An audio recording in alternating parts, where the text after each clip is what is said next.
So, smarter people strategy in a shifting economy. And we're really pleased that Sophie's asked us to present on this today for you guys at BGF and to everyone obviously that's listening to the recording. We really hope that this will carry some really key takeaways for you today, that this is going to be an enjoyable session. So in terms of an agenda, let me just click through on my screen here what we're planning to cover. So we'll go through who we are and why we're here, and hopefully lend some legitimacy to People Puzzles delivering this presentation for you today. We're going to talk about what's changed in the landscape, what the warning signs are, and then 4 key things that we're really going to be going into a lot more detail is what we think that you can do about, you know, the change in economy. So we're going to talk about reward and recognition. We're going to talk about engagement in the economic pressures that we're in at the moment. We're going to talk about managing cost responsibly and how we balance today and tomorrow. So I'm sure you've seen this on the flyer and it's what enticed you. And then we can talk about some next steps. So just a quick introduction from me and Richard. I'll go first and I'll hand over to Richard. I'm Claire Richards. I'm effectively going to be hosting the webinar today, but hopefully I'll be able to chip in with some good examples and things, you know, hopefully some insightful pieces. I'm the Regional Director for the North of England for People Puzzles. My role is essentially about account management, contract management. I've worked in kind of client service, customer service roles for the majority of my career. I've worked in the corporate environment. I've sold through private equity, and I've worked with venture capitalists over the years. I've worked internationally. I've worked domestically. So hopefully I'll be able to add a few pieces from my experience as we go through. Richard, I'll hand over to you.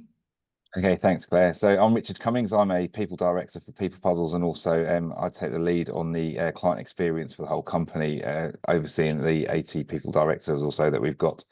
Prior to that, I was a chief people officer for a London-based firm, and then prior to that, for about 10 years, I was managing director of a HR consultancy firm that was owned by a top 10 accountancy firm. So advised hundreds of clients through several different recessions and credit crunches and all that. And and it's always the same thing, really. We have this peak and trough of, you know, we can't get the great people, and we need to offload some people, and it's just this circular thing, and it's almost like trying to steady the journey for clients really along the way. So the good times don't last forever, and the bad times don't last forever, and you've got to manage your costs accordingly. So that's me. So thanks, Claire. Lovely. I think because we've just got a small group, Sue, Danielle, Samuel, would you mind just introducing yourself and telling us a bit about your role and your industry? Because one of the things that Richard and I would like to do, obviously we've got a set presentation, but we're happy to tailor a few things as we go through the conversation. So Sue, would you mind introducing yourself? Sure. Hi, I'm Sue. I work at Access Sport. We're a charity, national charity. We have been going for 21 years now. I've actually been here a very long time. When I started, there were 4 of us, and now there are 50 of us. That transformation has happened really in the last 3 years, where we literally doubled in size. So that brings its brings its dilemmas and, you know, with it. But Access Sport is a charity, as I mentioned. We're a sports charity. Our aim is to transform young people's lives. We do that by working with communities across the country, with clubs and national governing bodies to help them get kids into sport. And that can be right across the board in terms of all sorts of sports. We do work with disability children and, as I said, with different sports. So, for example, Cadishead up in Manchester, we're about to open a pump track that we've put in there at the end of October, working with the community there to get kids involved, get the community involved, and obviously the kids. I've actually been with Access Sport a long time, as I mentioned. I'm on the HR governance side, so head up those sort of areas within the charity. Lovely, very wholesome. That's lovely to hear. Thank you, Sue. Danielle, can you hear us? Oh, we can't hear you. Oh, there you go. My headphones keep switching, so sorry. Don't worry at all. Hi all, so I'm Danielle. I work for Orbital Education Limited, so we are a group of international schools with a footprint pretty much internationally from like Latin America all the way to China, through Europe and the Middle East. So I work on the ESG and compliance team, and just where we're revisiting our strategy and our journey. So I thought I'd jump on this call because I thought it'd be really useful to explore this topic for sure. Lovely, thanks Danielle. And Samuel, you okay to introduce yourself? Yeah, so I'm Sam Jones. I'm COO of Datascope Systems. We're a construction software provider into tier 1 contractors globally. So just thought this would be really interesting to understand how we grow and leverage our employees moving forward. Lovely. I really appreciate that. Thank you so much, guys. Just flipping onto the next screen, I promise it's not a sales pitch, but just 30 seconds to just tell you a little bit about People Puzzles, because obviously that's where Richard and I work. If you've heard of us or not, I'm not sure, but we are the largest provider of fractional HR directors and chief people officers in the UK. We were born as a business about 15 years ago. We just celebrated our 15th birthday this summer by our founder, a lady called Ali Morn, simply on the basis that there's small to medium businesses out there that, as we've got here, don't want, don't need, or just simply can't afford full-time HR services. And we have a big roster of people directors in our books, much like Richard here, who have worked in the corporate environment, and they're able to take all those wonderful things that they've learned at that level and go and work into a small to medium business and be as impactful as possible. You can see we've got a little pinwheel there on the I don't know actually if it's the right hand side for you, it's the left, but it's the right hand side for me there. And we focus kind of on these 5 major tenets really of transformational HR and operational HR.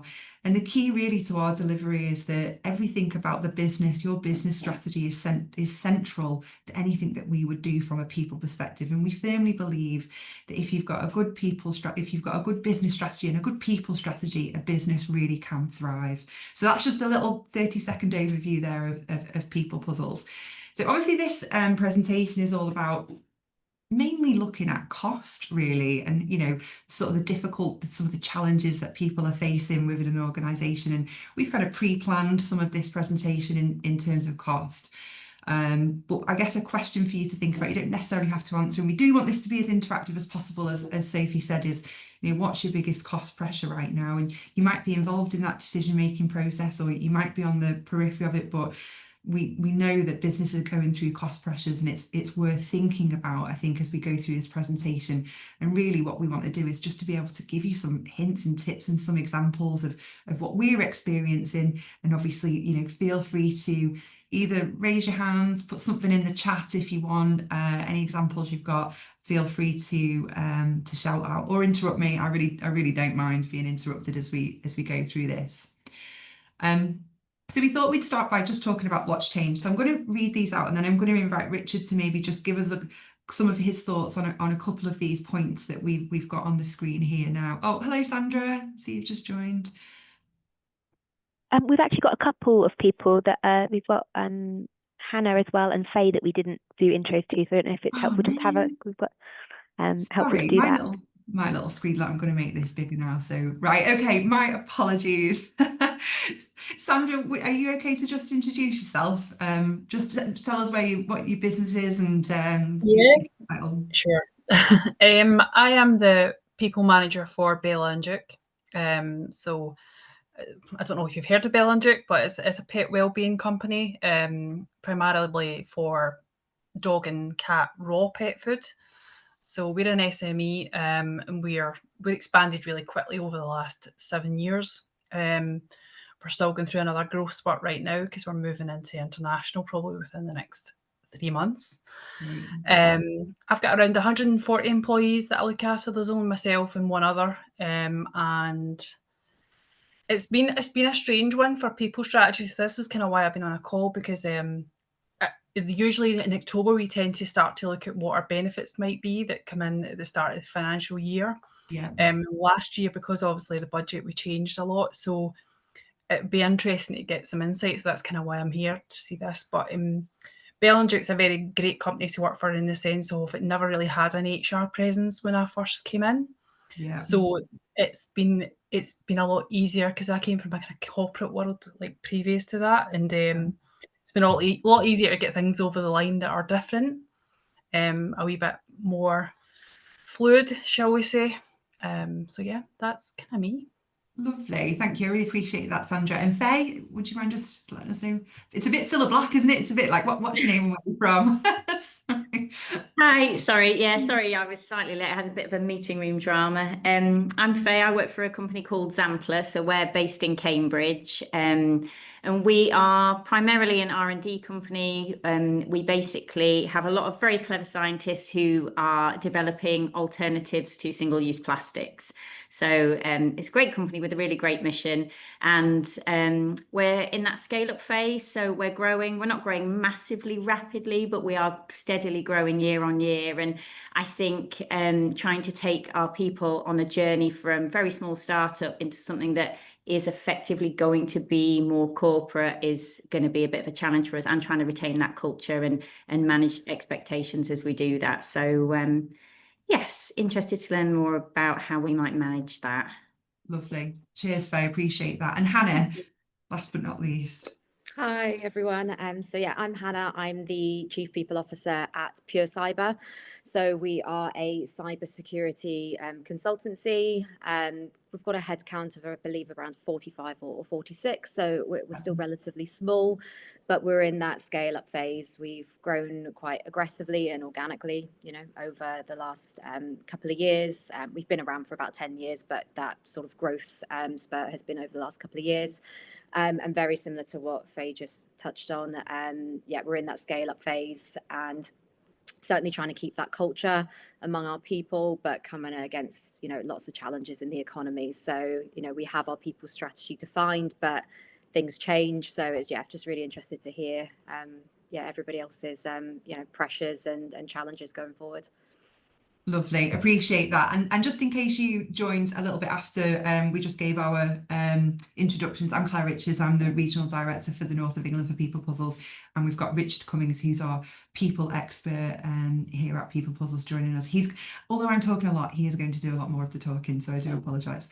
Let's get crack on then. So what's changed? This is kind of our take at the moment in terms of what we think has changed within the economy that's ended up having these kind of cost pressures on businesses. We've got the cost of employment has risen exponentially. I think that kind of speaks for itself. We've got the changes in the employment rights law that's adding risk to businesses, and having to manage that risk comes at a cost at the same time. I don't know how you guys are feeling, but certainly there's a lot of businesses that we're in and out with at the moment who are kind of stuck in a bit of a, they're stuck in their growth path at the moment, where they either haven't grown or sadly they may have actually gone backwards over the last couple of years. People, obviously, the biggest cost generally within the most organisations that we operate with. So just the general cost of people. Engagement is at an all-time low. We're going to talk a bit about engagement as we go through this presentation. And also what we're sort of seeing at the moment in the marketplace is that people can't afford now to not take action. So hopefully as we go through this presentation, you're going to get a lot of actions that come out of it. So Richard, kind of hand over to you here in terms of your opinion on what's changed recently, and maybe draw out a couple of examples from here.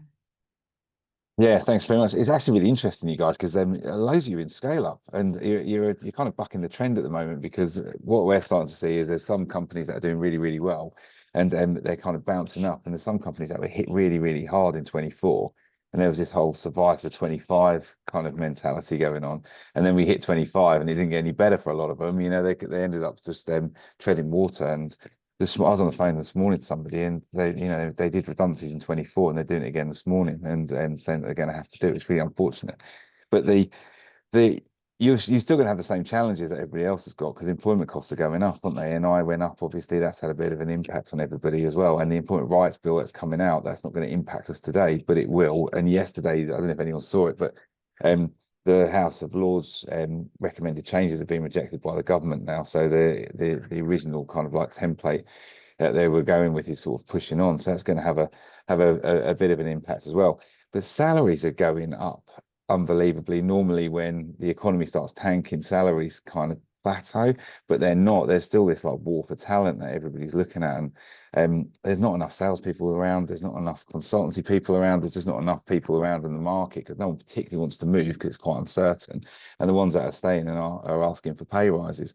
So I don't know if you guys are finding that as a trend as well, that you're looking at salary costs and people are saying they want a bit more, and 2% is not enough because inflation's going up and up and up, and they want more money because they feel like there's less in their pocket. Mm. Okay, good. And then I'll put someone to say something.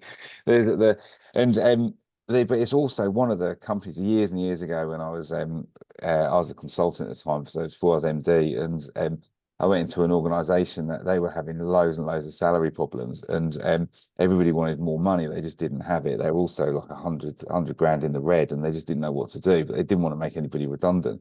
So we went in and moved everybody onto performance-related pay. So we actually reduced people's salaries. Obviously, it's not the easiest thing in the world to do, but reduced people's salaries down and then moved them to PRP so that if they hit all their targets, they would be so much better off than they were before.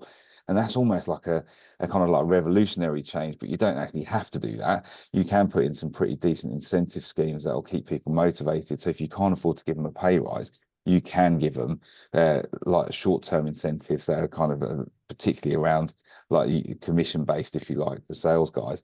You can put it in quite lengthy L tips, and people tend to hang on for an L tip because it might not pay out for 3 years, but once it pays out every year after that, and you're getting them engaged now and bought into it, and they're not feeling like they're working really, really hard for nothing extra at the end of it. They do feel like there is something.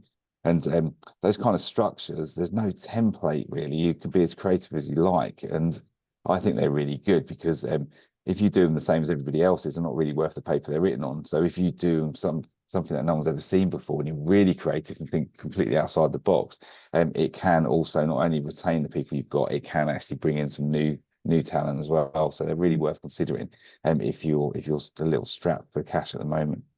Mm-hmm.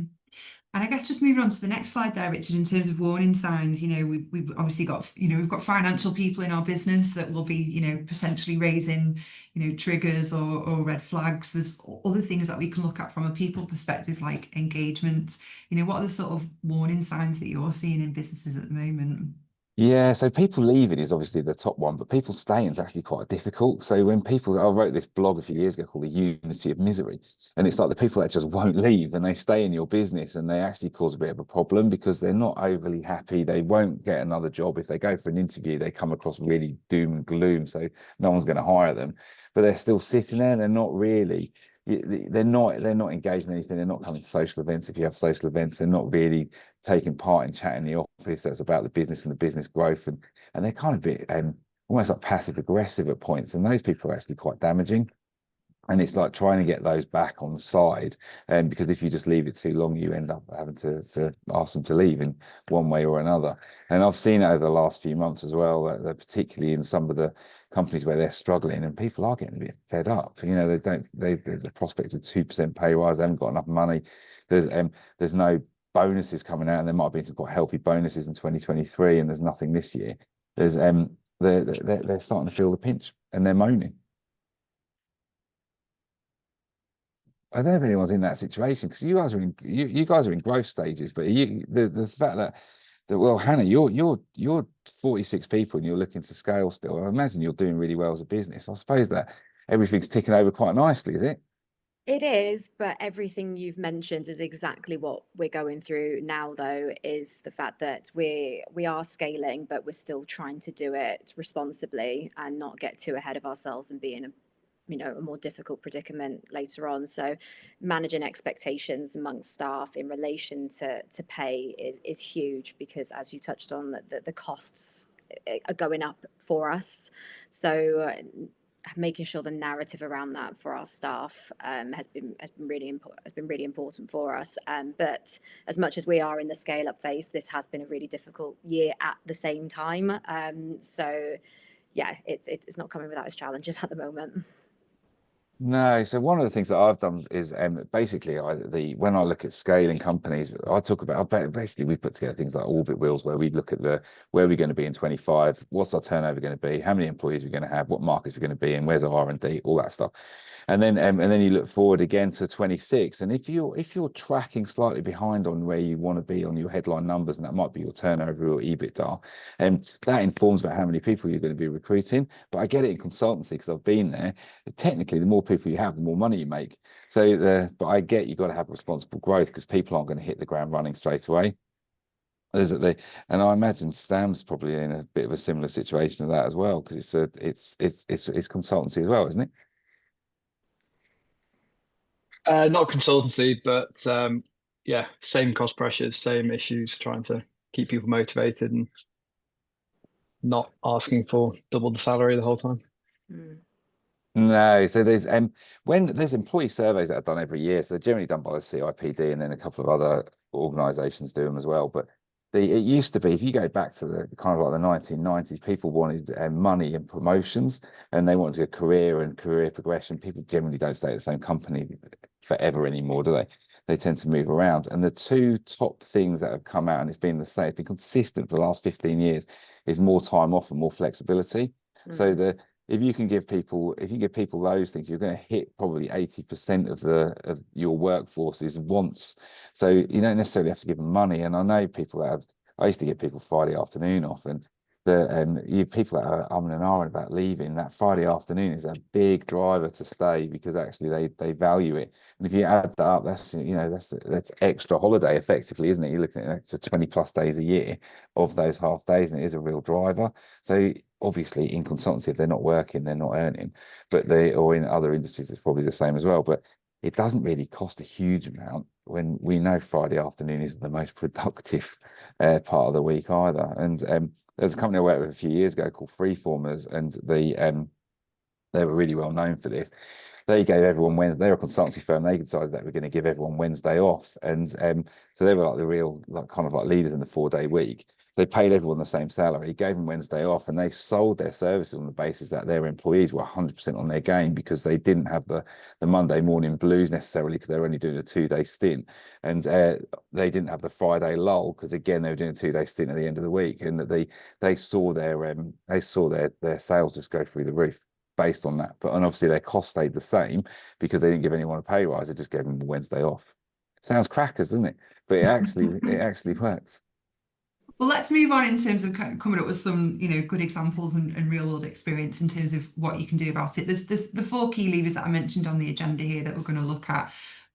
We've got reward and recognition, engagement in economic pressures, managing costs responsibly, and balancing today and tomorrow. So let's dive into those first. In terms of reward and recognition then, Richard, we've got a question on the screen here, and again, feel free to think about it yourselves.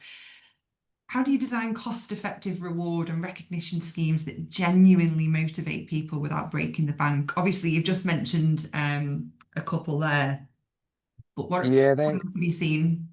Yeah, so it's two, isn't there? There's financial and non-financial, isn't there? So the financial stuff is stuff I've just talked about. The non-financial is, the recognition stuff. You're doing a great job, keep going. Well, there's only so much so you can say that to somebody before they say, "Can I have a pay rise?"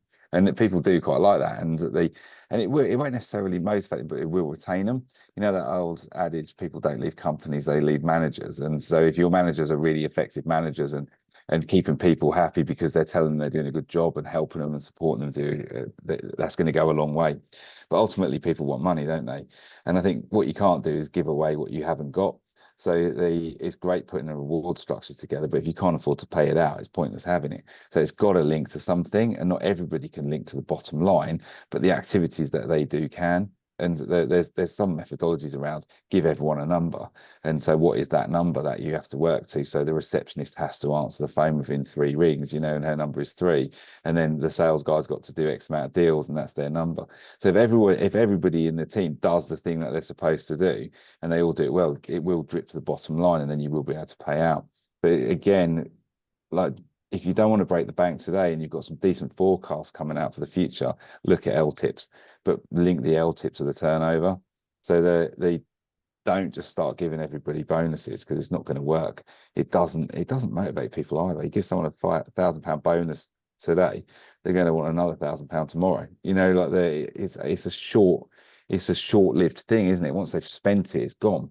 So there's more to it than just handing out cash. One of the things that Hannah, you mentioned then was about sort of delivering the narrative to the staff. And I guess I'm just thinking out loud here, Richard, which is, you know, part of this question is without breaking the bank. And you've said, don't give away what you don't have. What's like effective communication, I guess, to be able to, you know, explain to staff that this is happening, but, you know, have I think the more open you are about some companies don't like it because they don't want people to see what the bottom figure is, because they think if there's that bottom figure and it's a couple of million, they want a slice of that cake. But if you say what the challenges are, I did this actually when I was an HR manager, and I was an HR manager in a factory, and everybody on the shop floor thought we were making loads and loads of money. And I did a presentation, explained that we were actually losing money, and went through it with them. And we were losing money, but we were in this together, and we wanted everybody to stay, and we were going to trade out of it. It was going to take us a year to do it. And that kind of like appeases people, because if they don't know the truth, they just make it up. So if they've got this perception that you're making loads of money and you're driving in your Jag, and they're driving in, you know, riding on their bike, they feel hard done by. But if you set the scene, actually, this is where we're at, this is the growth journey we're on, it's going to be a bit rocky, but you just bear with us, because, you know, it'll be great at the other end, but we are going to put in something in place to motivate you I can't say to motivate you, because that's not the best terminology, but we are going to put something in place to reward you. There's for all of your efforts, but we're looking at that in 2027. That actually can work. Has anyone got an example of a reward or recognition scheme that they're running at the moment that they think is motivating people? Has anyone got any examples that they want to share? Has anyone got one that isn't working? I think if I'm really honest, I think we did too much in the beginning. You know, and it's almost like, I think the turn of this year has been a much more focus on performance and productivity. So we've put much more money into training and development this year, from managers to employees, which has been great. But then it almost feels like, I think they feel that they're not getting recognised. But we have monthly town halls. We communicate openly where our bottom line is. We communicate, you know, how many new customers we've received, what we've dropped, what's not worked, what we're going to try. So we're really open with both our sites. But I sometimes feel like they just always want more, you know. And to be fair, you know, I think 2 years ago I brought in a full financial benefit package where it's like everybody from day one gets death in service, they get life assurance, they get enhanced maternity pay, they get enhanced paternity pay. And to be fair, we offer quite decent packages for the size of the business that we are. So the only thing we were going to do last year was the pension, because I really think we really need to look at the pension. But then the cost of that against the new budget that was released in October, it was just not feasible for us to do that. So we pulled some things. But I just feel as if now I'm kind of like a point of, we had a really high engagement score at the beginning of the year, and I'll probably do another survey in January, but you can kind of feel that lull at the moment. Well, I think they're obviously feeling a lot of pressure from personal inflation in terms of food, etc., all that kind of stuff. So we do offer, they get the lunch cooked for them on a Wednesday. And even our factory site get, well, it's different for them because of the health and safety aspect, but they get like rolls and sausage and rolls and bacon, like once a week on a Thursday. So it's really hard to balance both sites because they're very different. But I think we're at a point of what more can we do that's not going to be costing the world. You know, we're putting into all this money into training and development because we thought that would maybe help motivate as much, which I think it has to a point. But the bottom line is they probably want more money, right? So I think that's where the battle is that I'm finding at the moment. So things like death in service, that's to me, that's a given. I just think everyone should have death in service, because I wouldn't join a company that didn't have it, because I just think that's really important that you got, and it's not that expensive really in the grand scheme of things. It isn't a huge amount of money, and things like maternity and paternity is great, but there's no way I'm having another kid. I'm far too old for that. So that wouldn't not necessarily motivate me, but I can understand what motivates others. But there is flexible benefits. So you can adopt a flexible benefits platform where people basically pick the ones they want. So the stuff they don't want, they just don't have. And then one of the dangers of doing too many benefits is you spend all this money on stuff that no one uses, and you just got to get rid of it. So I can remember somewhere I worked before, we put in a free gym membership, and when we looked at it, one person went. And so we're spending all this cash on it, and you know they probably only went in January, and didn't go back. But I think it's got to be what's valued. But I assume like you survey everybody and see what they want, and give them a big list of things and say this is what we're offering, rank them in order. And is there anything on this list that you would like to see? Yeah, to be fair, there's nothing that's came back in the survey. You know, they ask for really quite simple things in the survey sometimes that I think is quite random and that we will just fix instantly. But there's nothing, there's no major complaints as such. I don't know whether it's just the way that the UK is at the moment, that it's just that mundaneness, maybe. I don't know. Well, so one of my clients did a refit. So they refit their offices and to make them look really nice, and that made a massive difference to how people felt. And it's not that expensive. And one of their gripes was that there was never enough meeting rooms, so they got some pods. You know, this is just like really small stuff that does make a difference to people's day. And then they have free confectionery.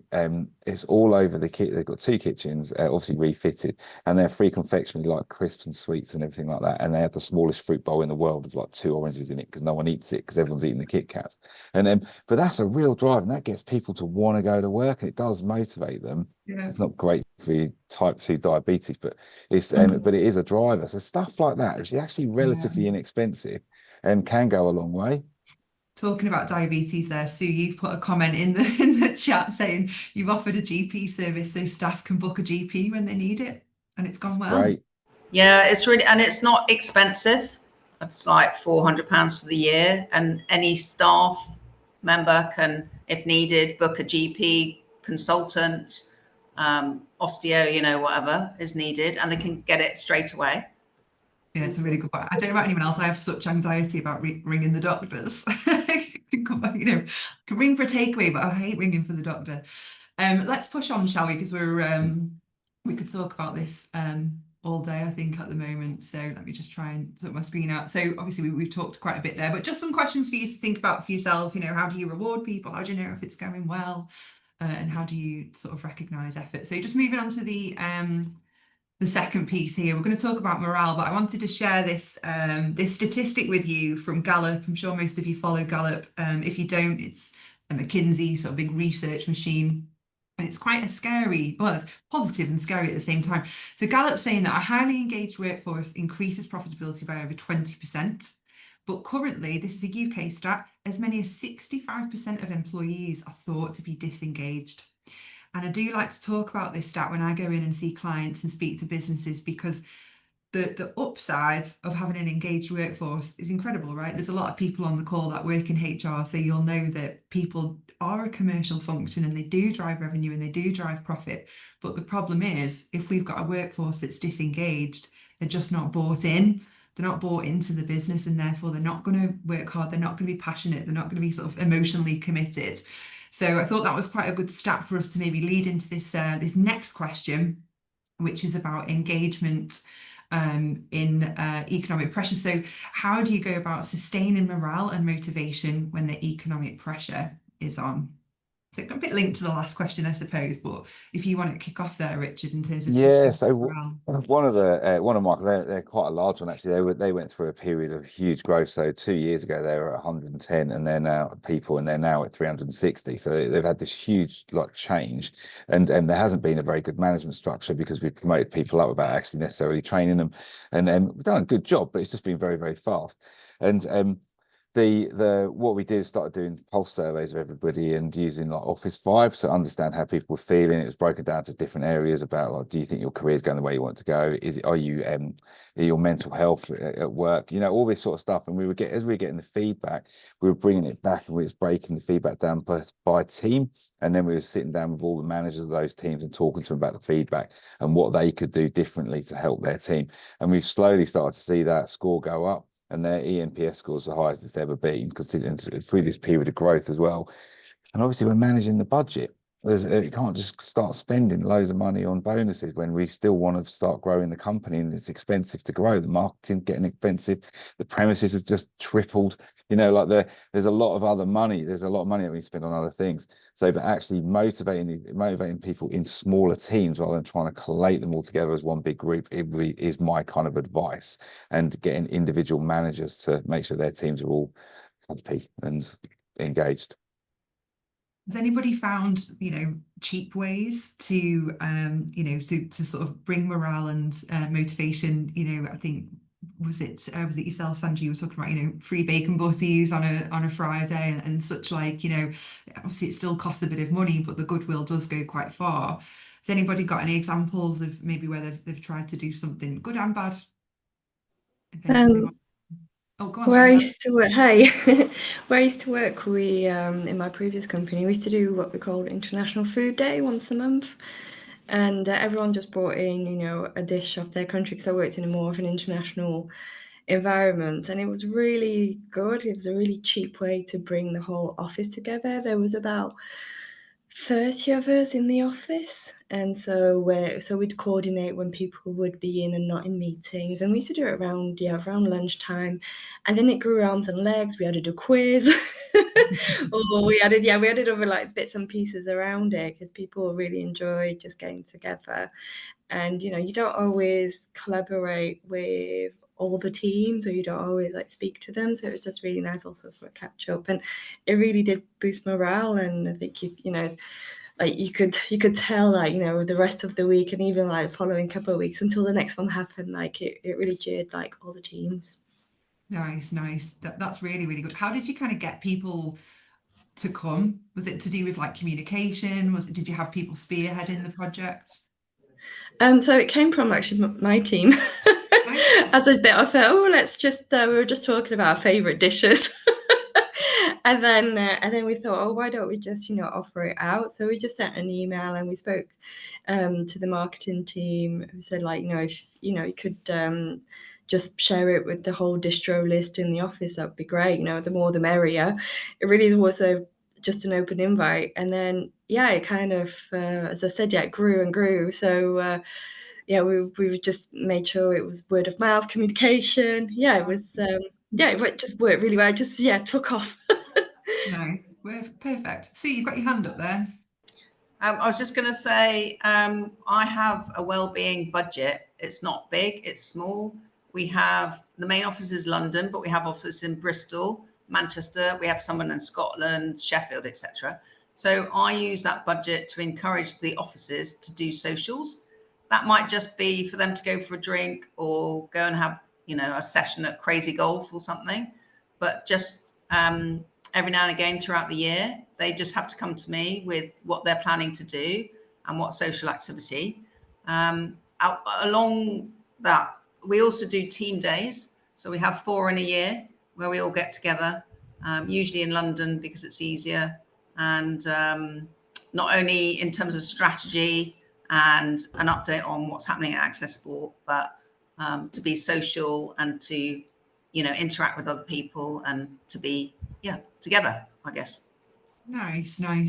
I suppose with the business that you're actually in, it's part of your values, isn't it? And who you are as a business. No, that's really great. Anything to add on that, Richard? And I'll move us along. Well, I just think outside the box. Like one of the client I've got that did the refurb, and they've got a kitchen. They do cooking lessons, and they get people like who are work for the firm who can, and like one of the lunchtimes they did making sushi. Like there is something that people don't necessarily do very often, and or at all. And then, but it's quite cool. It's quite engaging. It's just another reason to stay there. But I do like a social, and but it's got, not everybody wants to do it, do they? And I think it's horses for courses, really. And if you're going to offer socials, you need to offer something else for the people that don't want to do a social. And like one of my clients did a movie night, and so they just brought in loads of popcorn and put a movie on and got some bean bags, and everyone sat around eating popcorn and watching movies. Like that's great. That's not something I particularly want to do. I'd rather go out for a drink. So I guess it just depends. But like you say, you'll pick it up on your engagement surveys, and sometimes it is the smallest things that can actually boost morale within an organisation. Yeah, it's one of the company that's growing, that's now 360. They're really, as part of their ESG mission, they want to get more women into certain roles, and like particularly senior roles, and then non-traditional roles as well. And they ran they when they bought this office, they picked up an auditorium. It was quite cool, so it looks like a cinema. And they did they got the senior, so the directors who were women, to do a thing, and then they invited everybody in the firm to come and hear about their journeys, and they talked about their growth journeys, and that was a really kind of like motivational, feel good thing to do. And there's like, it's just full of like ladies, the lady that work there, all watching them and asking loads of questions about how their careers have gone and how they progressed. And then from that we end up doing a mentoring program. So there's loads of good stuff that can come out of someone having one idea. Great. But you know, there's the senior leadership team makes up about 10% of most organizations. But if you want to get everybody's, you know, you want 90% or 100% of ideas, ask everyone else. On that, let's move on to this next session, because we've got about 15 minutes left. This is about managing costs responsibly. How can you manage cost effectively without instantly resorting to headcount cuts? Yeah, really, if you're struggling and you do need to start cutting costs, it's not a very exciting way to grow a business. But I get that sometimes you have to, and companies don't go bust; they run out of money. And the last thing you should be cutting really is people. But one of the things that I talk about all the time is that whenever I've done a redundancy program or we've done a cost cutting program, and we've talked about reducing heads, it's always been I hear the same thing all the time. We should have got rid of them ages ago. You know, like I think this is one of the things, that there are people that don't quite fit, and the people that don't quite fit in your organisations. Don't wait to do a redundancy and lump them all together. You need to talk to them throughout their journey. So that one of the things that I do is competency frameworks. So put competency frameworks in, which basically you're talking to people about where they are, where they should be against where they are, and hopefully they're improving. If they're improving, you're going to be improving the bottom line. But if they're not improving, then they need to be moved out of the business. But that's the people bit. But I get that if you want to cut costs, and the thing I always say as well is it's really easy to give stuff, it's really hard to take it away. So if you start giving all these incentives and stuff, it's really hard to remove them. So try not to take anything away, try to adapt. So if you've got the International Food Day on a Friday and free bacon butties on a Wednesday, and you need to cut the cost, try and reduce it down slightly. Don't buy cheaper bacon. You know, like that's obviously not a great example, but there's encourage people to be involved and bring their own stuff, as opposed to you supplying everything. There's once you start doing redundancies, it's quite tricky to get everybody back to where they were before. So you're talking about, in terms of, you know, if you're going to have to cut costs, then they are people. You be proactive. Don't have it come up to you and shock you in the face where suddenly you say, oh, I want to get rid of these people. Because talent retention is a really hard piece, right? I'm sure everybody can recognize it on the call. Like, trying to keep your good people is really important. But often it's also how you do it. Sorry to interrupt. So it's also how you do redundancies as well, because there are ways to do it so you don't have to put everybody at risk. There's quick ways and cheap ways to do it. So the worst thing you can do is put, you know, you've got 10 people in a sales team, you know, the 5 that you want to get rid of. Your top 5 performers, you need to keep them. The worst thing you can do is put all 10 at risk. There's other ways to do it, and that are perfectly legal and quicker and better for you as an organisation, and you'll trade out of it easier at the other end. Has anyone experienced this on the call, and when sort of, you know, cost pressures have come and all of a sudden we say, right, we need to cut costs, and it's likely going to be people, but actually you've ended up getting rid of people that you should have got rid of a while back? You know, has anybody else experienced that on the call? Or just a head nod, or because it happens. That call, all the time. that call that I had this morning. So this is 7:30 this morning. I was talking to the MD, and it's the same conversation I had with him a year ago, and he's still talking about the same people. You know, like they should have gone a year ago. It's horrible making people redundant because you're affecting their lives, but really they're not right. They just don't work anymore. And there's lots of experiences where I've had, particularly where companies have scaled, is that person was brilliant when that company was only 40 people. They were the right type of person that we needed. Now we're 300. They're just not what we want. They're better off in another startup. And there's nice ways to have that conversation and to talk and to help them. And it's not fair to keep someone in a job that they're not performing in. What about apprenticeship schemes? That probably ties into this question a bit here in terms of managing costs and trying to be responsible. Yeah, this is around your salary costs. So yeah, that's a good point actually. So I came from an accountancy firm, and in the accountancy firm, it's really expensive to get accountants because they command a lot of money. So what they did is turned it into a training firm. So now it's a lot easier because you have your apprenticeship levy, so you can leverage off that. But what you do is you basically get a layer of trainees that you bring in every year. And then they're 4-year schemes. And then at the end of the 4 years, because they're training contracts, at the end of the 4 years, you're not necessarily guaranteed a job, but you should get your qualification, and then that'll enable you to go. And you might be able to go into industry rather than stay in a firm. And but essentially what you're doing is bringing in your first year of your trainee. So you can do this. It doesn't have to be just accountancy. This can be every type of industry. And you bring in your first year of a scheme, for example, and you're using the apprenticeship levy wisely. And then they were in their second year, they're training the first years. Then in their third year, the third years are training the second years, and they're looking after them. And then by the time you've got 4 full years, each year's training the year below.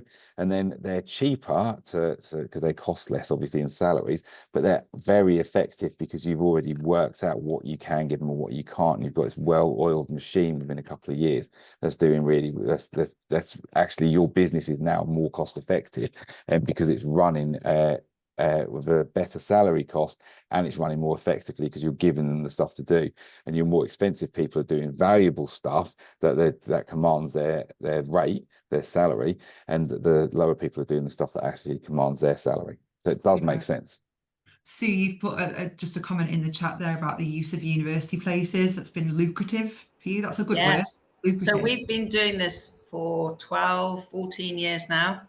And this is a scheme where universities that have sports-related degrees, and it could be in other industries as well, I'm sure, their students have to do a placement year. So we produce JDs. We've currently got 5 placements, 4 within the sort of delivery side, 1 on the fundraising and comms side. The ads, I'm actually about to do the ads for next year. They go through, we put them on our website, obviously, and also through all the universities. We also go to the university careers fairs, the main ones like Loughborough Brunel, and where else? Bath. And we get inundated with students because it works both ways, not only in terms of what they learn, they get, if you like, office ready, they get to understand the charity, what we do, but similarly, we also, from our point of view, have an extra pair of hands to help us to run the business, I guess. Yeah. Excellent. No, that's really well. I did a placement year. I wouldn't be in the job I'm in today without that. And that gave me the experience that I needed, that I would never get post qualification. Yeah. And so they paid me peanuts, but I did a year of really good, valuable work that actually was translatable when I came to go and get a job after I'd graduated. So yeah, it's a really good way to do it.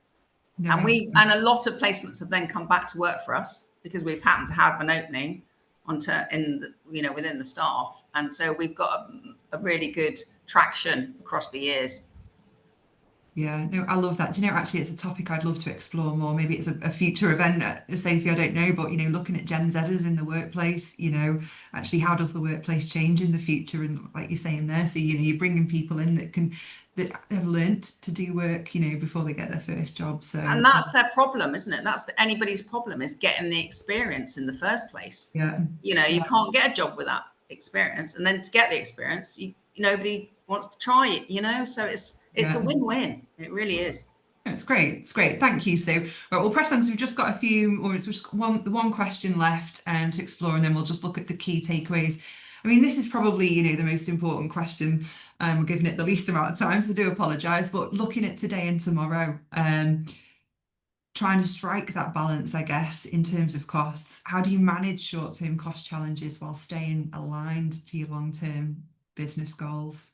Yeah, so they are challenges. So it's not necessarily that you haven't got the money right now. It's just the fact that people are wanting it. And if you go back to what I said earlier about LTIP, so long-term incentive plans are a really, really good way to do it.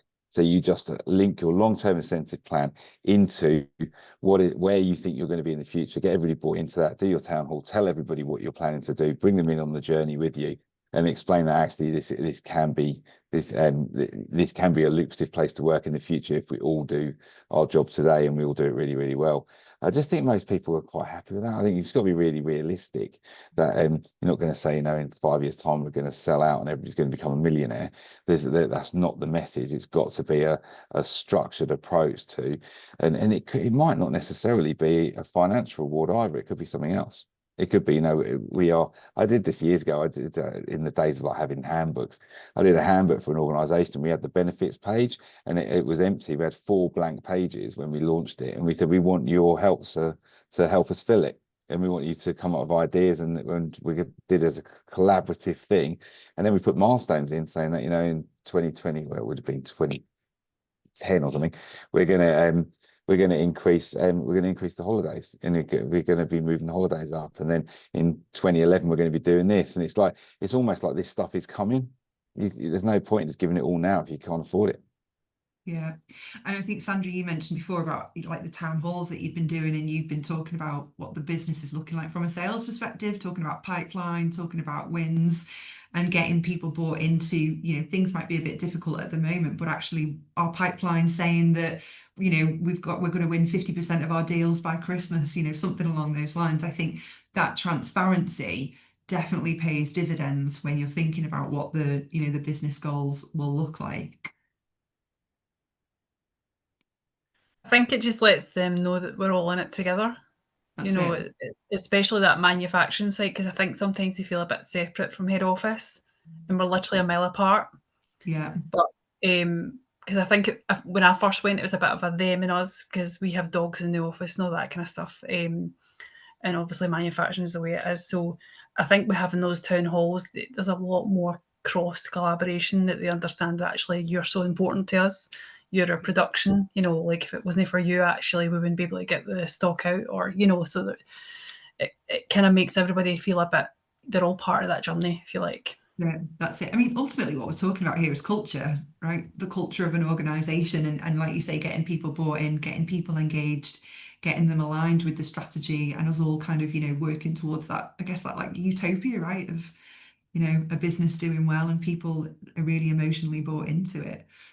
I was working with a manufacturing business, and they had exactly the same problem. They had this massive them and us issue. And one of the comments that the guys in the factory said was, it's all right in that office because they have aircon. And we started this, our campaign was like, what is your aircon? And this was the thing that we were saying to all of the guys in the factory, what is your equivalent of aircon? What is it that we can do for you? And it became really, really focused on them. And it really worked, like they were saying really tangible things that we could do differently. And it really brought them in. Nice. Does anyone have any comments or anything they want to add to this bit before we just go to the key takeaways?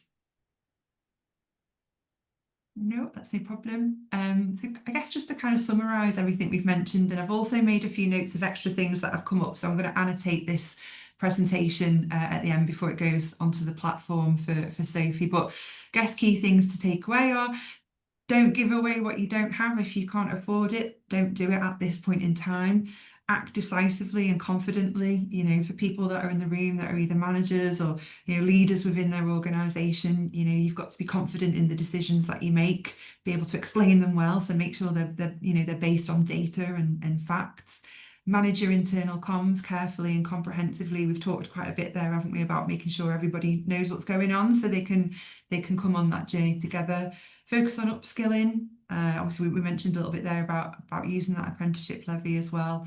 Understand your cost exposure. Listen to your finance team. I know that's hard to do. I don't think we've got any finance people on the call, but they're coming from a good place when they tell us that there's not as much money as we'd like. And I guess finally work out how to keep and develop your best people. And as Richard said, try not to keep those on that aren't serving you. And obviously not serving as in like a servant way, but those that aren't quite operating for the business in a way that you'd like. Final thing from us, we've obviously got our details on the screen here. Feel free to link in with us. We've got our generic details here if there's any more you'd like to know about People Puzzles